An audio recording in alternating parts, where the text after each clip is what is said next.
Our next panel is Mass to Class, giving everybody equal access to the future. So at GSV, Michael Moe has come up with a term for companies that have the heart of a nonprofit, but operate with the head of a for-profit. These companies, we call them mission corporations, and they're driven by purpose, but they also keep profits in their focus. Our next discussion features a panel of mission corporations that will unlock access and quality to the masses. So please join me in welcoming Abhilash Mishra, Chief Executive Officer of the National Stock Exchange Academy. Prateek Maheshwari is going to come back again and stand in for Abhishek Mishra, who couldn't make it from PW. Varun Chopra of Eduvans, Vaibhav Sisinti of Growth School, and Karthik Manivanan of Apna. Welcome.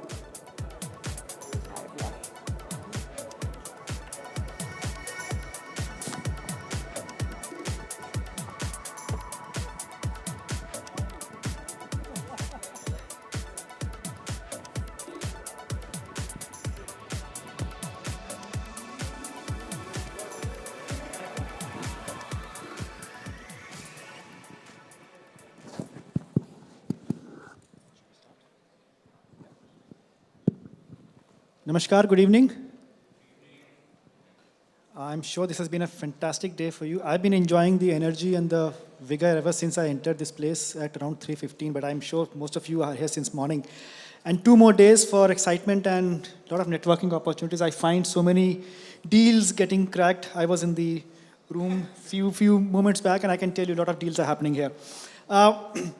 What a great continuation to the festivities and fervor in the country. Saturday we celebrated Mahashivratri.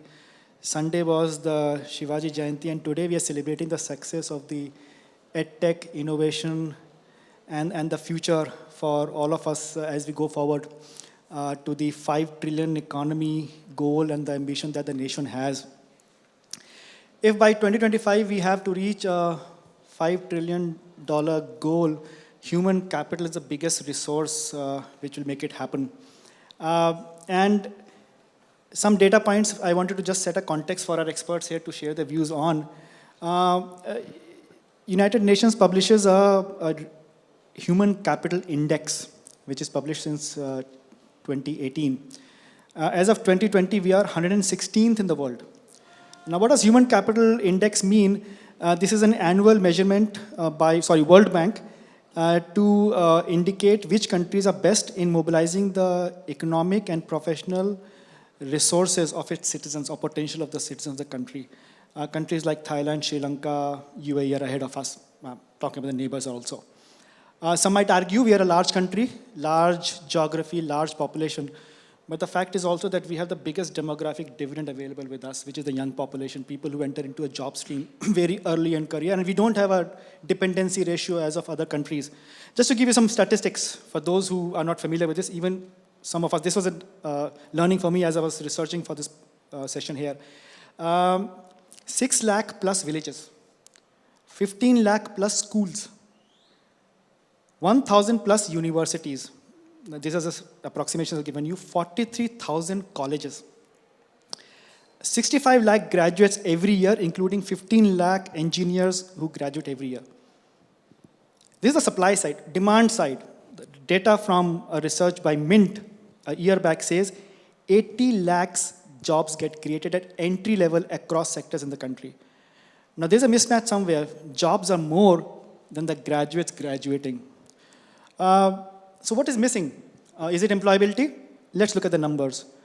BE and BTech, 55% success in employment. MBA, 55%. BA, 44%. Approximations again. BCom, 42%. ITI, 31%. BSc, 38%. MCA, 29%. Polytechnics, 21%.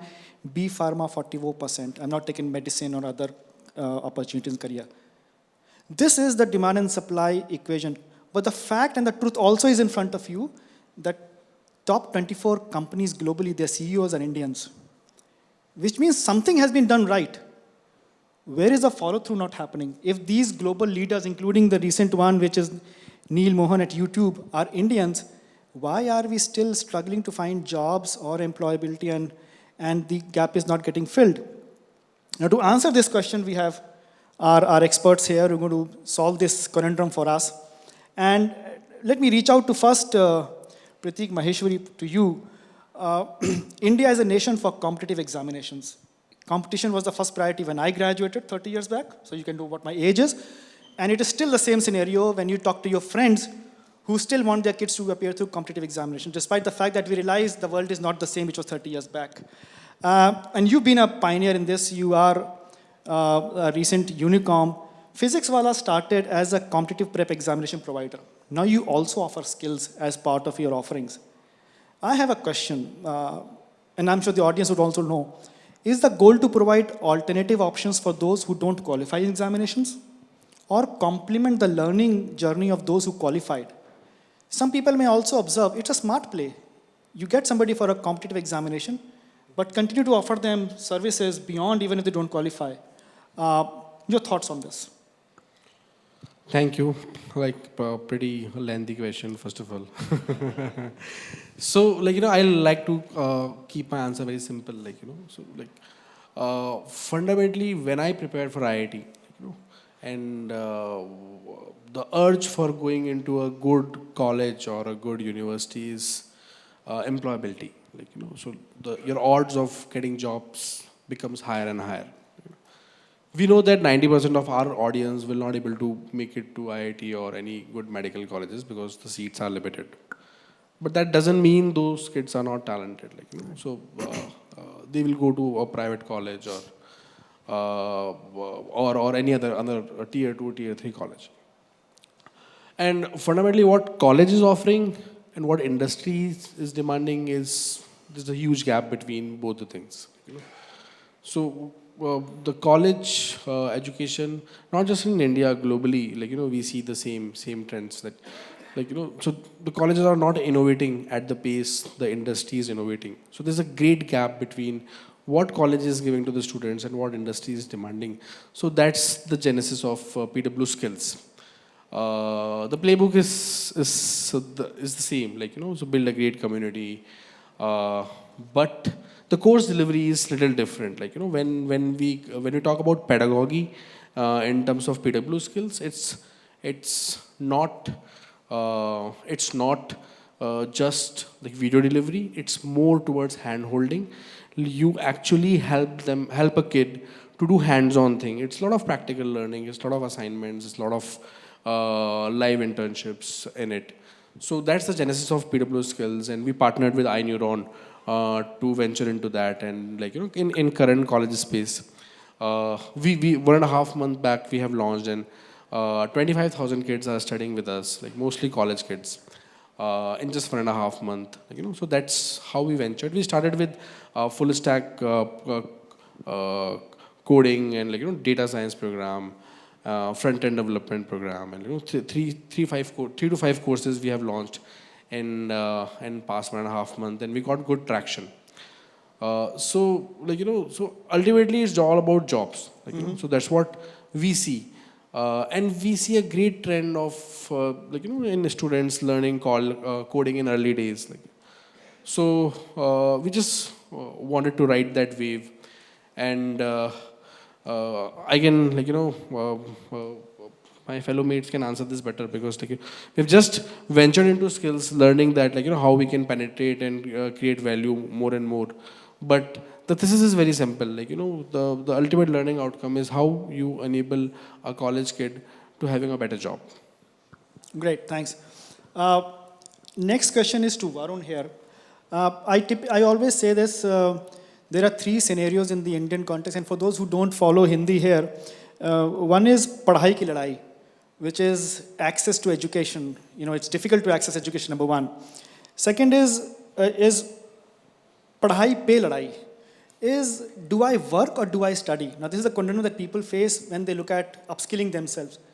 And the third is padhai se ladai, the constant struggle to qualify, compete, be better, because the large population and the opportunities available which are lesser, continuously these keep on pushing us to especially the learners at any stage or level in their careers, and they reach a wall. Now, Varun from Eduvance, you help students and learners gain access to quality education through financing opportunities available. And now, as a leading organization assisting learners access quality education, what growth trends, segments, and product innovations have you seen across this market? And what predictions do you have with the new NEP in place that is promising to get some paradigm shift in the education sector? Some data would be very, very useful for our audience here. No, absolutely. Very relevant question in today's context. Now, I'll divide it into two parts. In terms of, the impact of NEP, absolutely it's going to be a big game changer in India if executed properly, right? The fact that it will give an ability for an individual to pick and choose what they should learn, and then the credit of those learnings will be provided as part of your curriculum, will enable you to kind of go beyond the obvious focus that India has always had, the math, science, and engineering and doctor. I was talking to one of the leading college education guys just now, and they were saying the fact that we have people today who are studying psychology, but along with that, they are doing UX, UI course, is the proof of the fact that they know that, this whole concept of NEP is going to work really well in India. Now, the trends that we have seen in skilling and upskilling specifically in India has been that they get, there are cycles. Anything new comes up, everybody wants to know more about it. Now, we broadly divide skilling industry in two parts. What we call as, in our language is, anxious and ambitious, or skilled or upskilled. Which is essentially mean a person who wants the first job, wants to do something that they are good at. Now, India inherently is not a country where you do what you love, you do whatever you get access to, or whatever will get you a better salary. And that's where the mismatch happened. And a lot of these, my fellow panelists, have created organizations where individuals are building up those skills that they are good at. So the trend's going to pick up. What we are seeing is these anxious guys, the skilling guys, the guys who are looking for the first job are the one experimenting the most.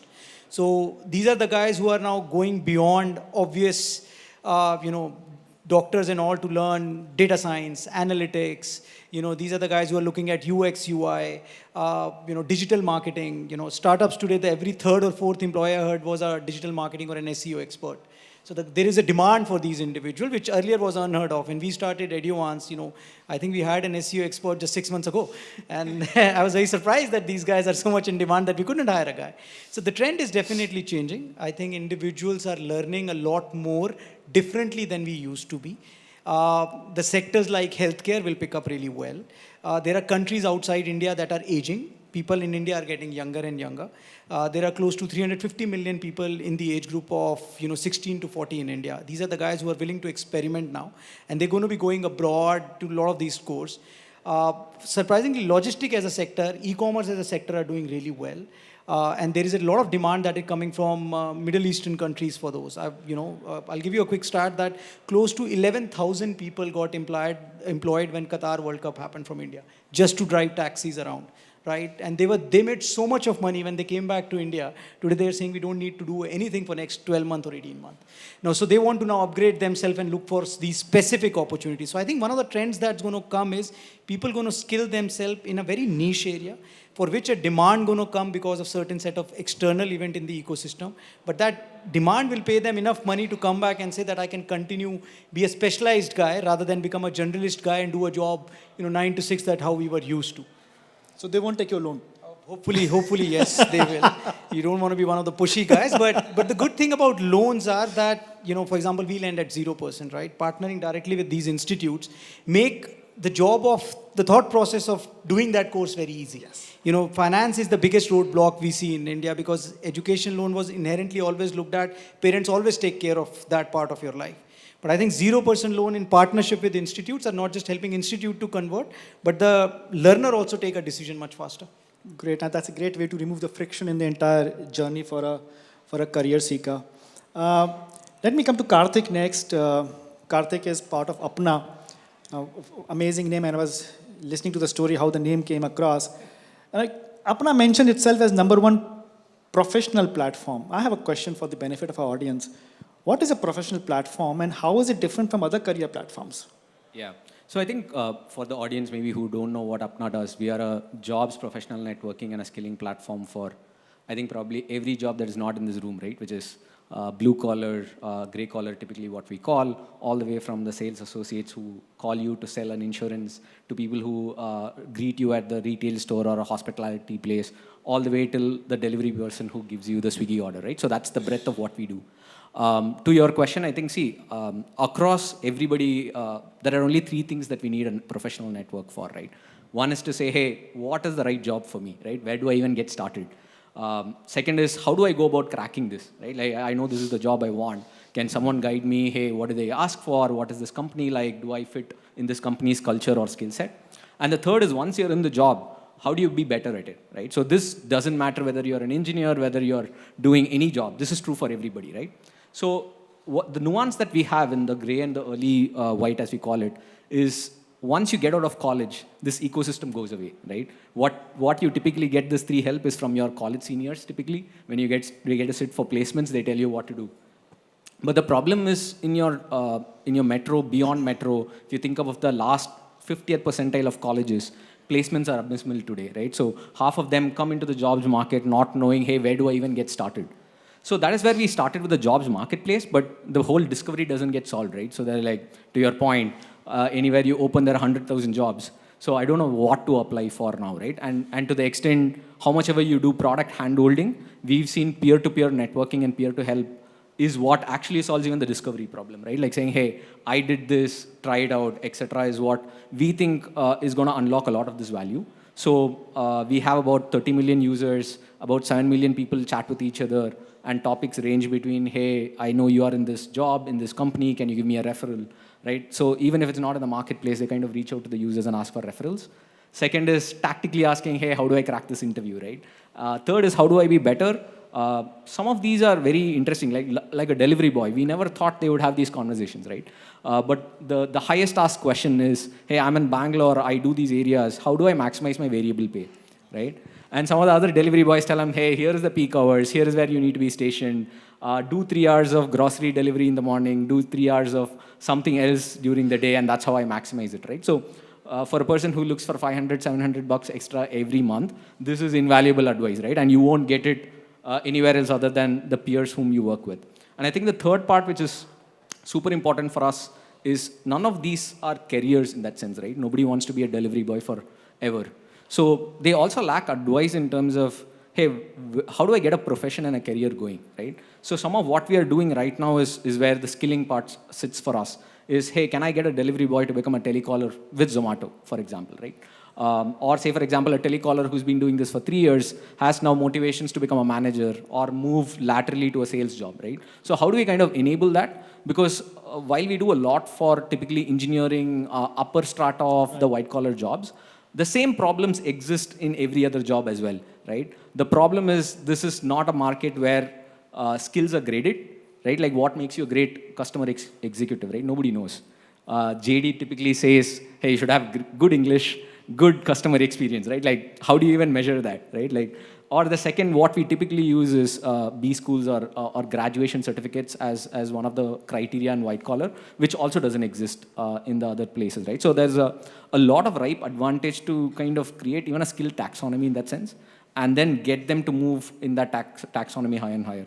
So I think that's where I think a large part of our problem solving, we believe, is going to be peer-to-peer and network driven, and we want to be able to enable those conversations and give a platform for them. So yeah, that's in a nutshell answer. Fantastic. I can say confidently this is the LinkedIn for grey collar workers.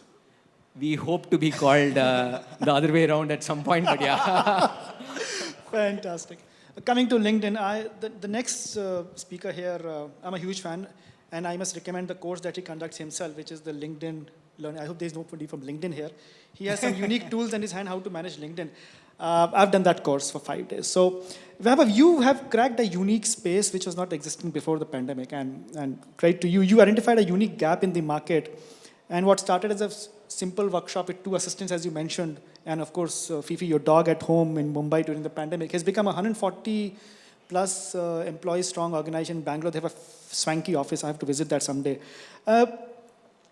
You are creating a market which doesn't offer typical credentials, right, or certification, but they are so unique in their perspective because, as you say, I am being taught by the top 1% of my industry. Now that itself is a credential for me because I know the years of wisdom that person has running a business is more than a credential or certificate. So you're directly competing with the providers who provide certifications or credentials in the marketplace.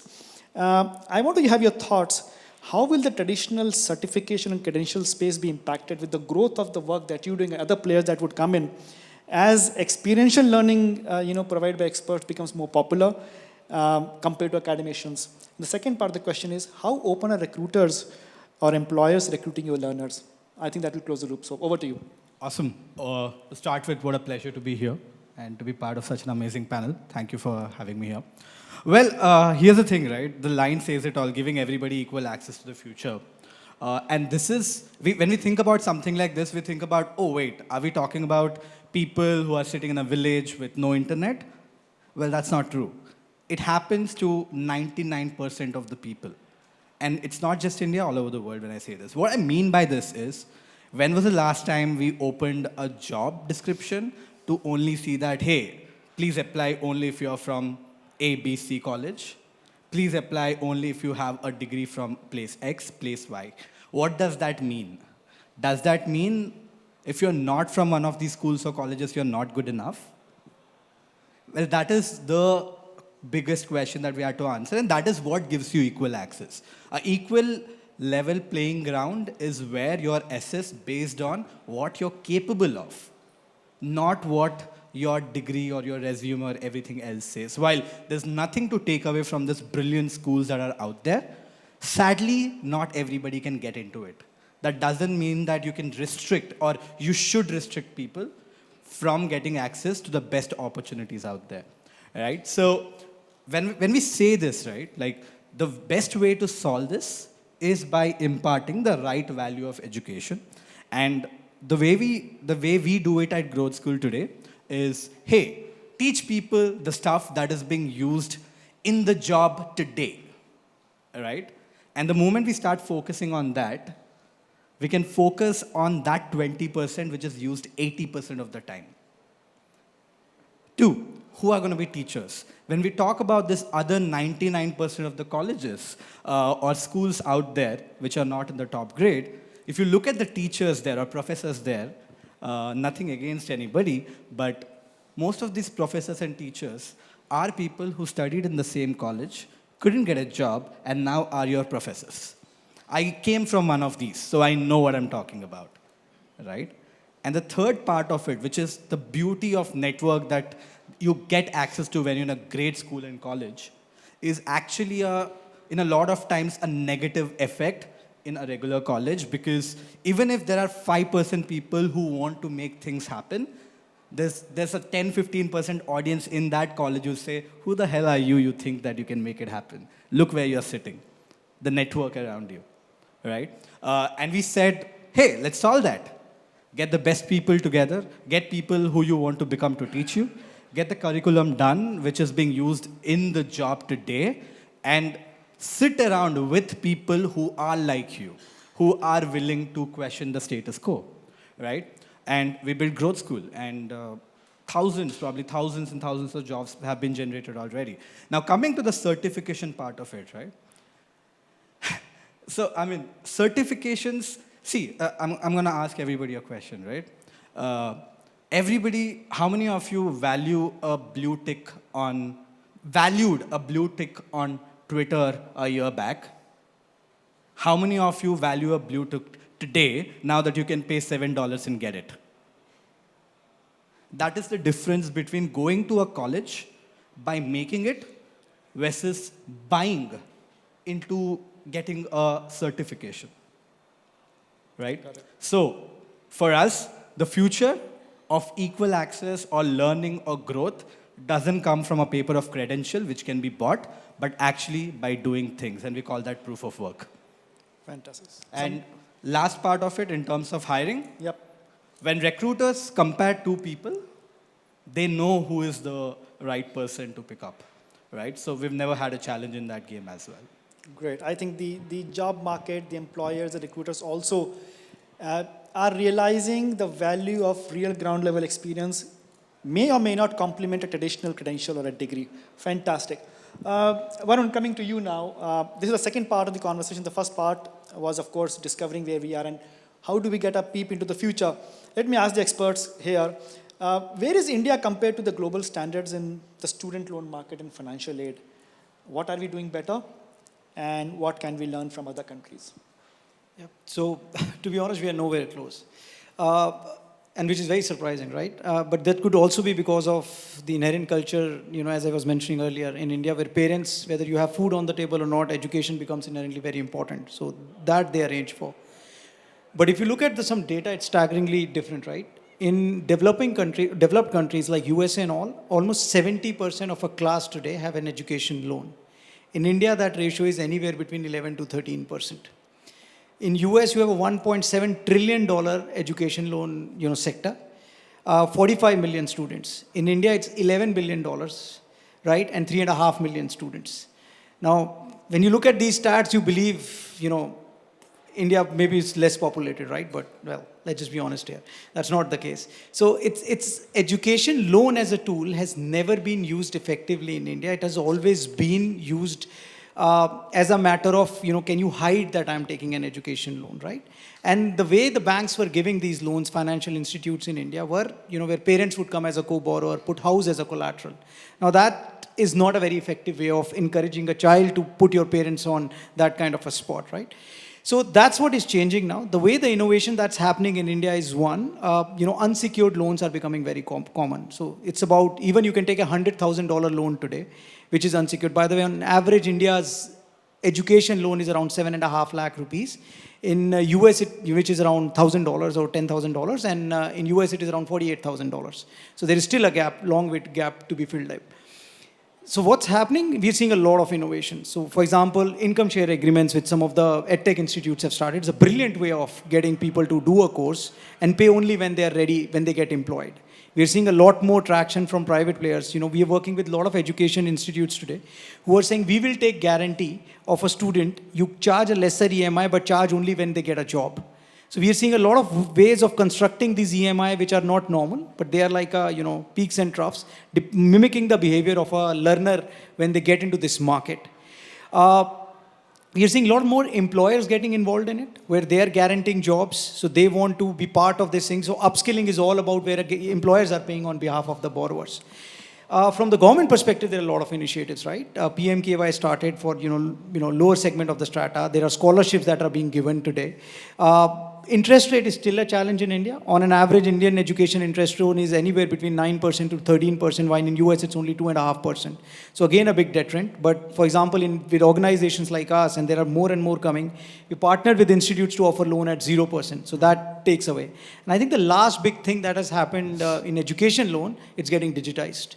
The fact today that, our fastest loan, and I know some of my panelists, we partnered with, they might not agree, get done in like less than 11 minutes. It's a big, big thing. Getting an education loan out of comfort of your home in 11 minutes dispersed is a big thing. So I think these changes, along with the regulatory focus and the focus of government, will just change the quality of how the lending market in India is specifically to education loan. And it not just benefits the learner, I think it gives a growth capital to a lot of education institutes, because now they don't have to raise, and some of us have raised crazy capital, so congratulations. But you don't have to go external capital to solve your working capital problem. Fantastic. So as long as there's a will, there's an advance to provide your loan. The will to study, of course. Pratik, coming to you, and this is a common fact for people from this country who've been here, and it's not, I think, the fact which is away from people from outside the country is that the people who appear for competitive exams are much, much higher than people who actually qualify. And there are various reasons for it. What new changes would you want to see in the education landscape so that everybody has equal access and opportunity, which is the main topic for us today? So educational landscape, a lot of changes are already happening. The question is, what do you want me to? What changes would you want to see in the education system? Yeah, what your recommendation could be? So, so if you see the stats, a lot of participation in government test prep, a lot of participation in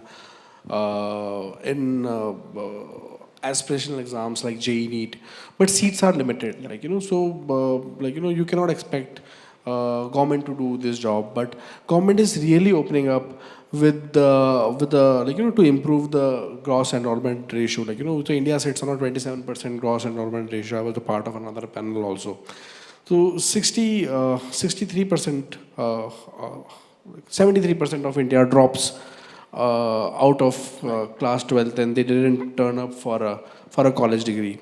So and to build, and the government target is to reach to the 50% in next 5 years. It requires a $1 trillion investment in infrastructure if they really want to do it out of physical universities. So one thing is the online degrees which are coming up, which are picking up quite fast. There is a good urge in terms of master's programs, and undergraduate programs are also picking up. So that change, so hybrid is the new common. So if public-private partnership happens in a fruitful way, then we can really pull that number. So India is an aspiring country, and test prep going to be there in terms of number one is students' wish list, and online degrees would be one thing I would foresee in future coming up as a new normal in the student's life. Apart from that, so a lot of things will be job oriented. So the Gen Z is they have very less attention span. They just want to know the outcomes very quickly. They don't want to waste their time on long lectures. So so the content will get very concise, and the attention span of the user is reducing day by day. So there will be a lot of changes in terms of content delivery and the content consumptions, which the patterns we have seen currently. Yeah. Fantastic. So as I gather from Prateek's remarks, there is the opportunity for online program managers, organizations that are helping create content delivery vehicles and learner experience is going to be huge as the demand increases. And also, I think the added point could be, which you mentioned in the passing, is the stackability of learning now with the new education policy coming in. Multiple entries, multiple exit. So one can actually plan, the career path and the learning journey also. Thank you so much, Prateek. Let me come to Karthik now. You work in tier 2, tier 3, tier 4 cities, and as further you can go. I think the audience would love to know about some data and insights, now that you've already mastered that engine and model in last 2 years, on the talent migration from smaller cities and villages to metros. And how is Apna building career mobility and skilling options for that youth which is in smaller cities? Because I think that's the case where we are today, is our country is beyond cities also. And that is where you have an expertise in. So would you want to share some insights here? Yeah, sure. See, I think what we typically call metro tier 1s and beyond, right? There are largely 3-4 challenges. One is the micro market in itself has very few job opportunities, right? Like if you're in Jabalpur, etc., there are very few opportunities there. So I think one is, hey, can we make SMB opportunities there come online? Can we solve discovery for jobs within that micro market and hub better? That's problem number one we are trying to solve through the jobs marketplace, right? Second is, hey, I know I want to migrate somewhere. I know a few people who've done that, but I really don't know where to go, what job to get, etc. Typically seems to be the other problem, right? The aspiration is there, hope is there, but just means of doing it is not very known, right? Like if you typically see 2-3 people who've moved, they bring along their friends, etc. But that is only that small, right? So second, what we do is both through skilling as well as our jobs marketplace. Today we run a couple of courses in banking, say for example, right? Which is entry-level banking associates who actually can get a job in Jabalpur, right? There are actually branches now across NBFCs and state-owned banks there. Second, what we also do is we encourage our employers in metro tier 1s to do the interviews online, so that it doesn't become a hassle for people to travel and get a job. Typically, what we've seen is about 95% of them want people to travel to take an interview, because in an employer's mind, that is kind of an intent signal. saying that, hey, if he comes to travel and gets a job, then it's great, right? So those are at least the 2-3 things that we do. And I know we are probably short on time, so. Sorry, I'm the messenger of bad news. So you're done, sorry. I had a very interesting question for Vaibhav before we wind up. In full disclosure, I didn't take help of ChatGPT here for these questions. But with all the news around ChatGPT and generative AI, now you coming from the creator economy marketplace, where do you see the world is reaching out in next 2 to 3 years? The world will stay where it is.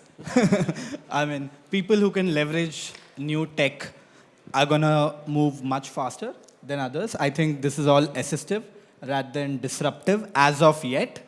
But like Elon Musk says, you never know never. Like you never say never. Like you see what will happen. But I don't see how to put it.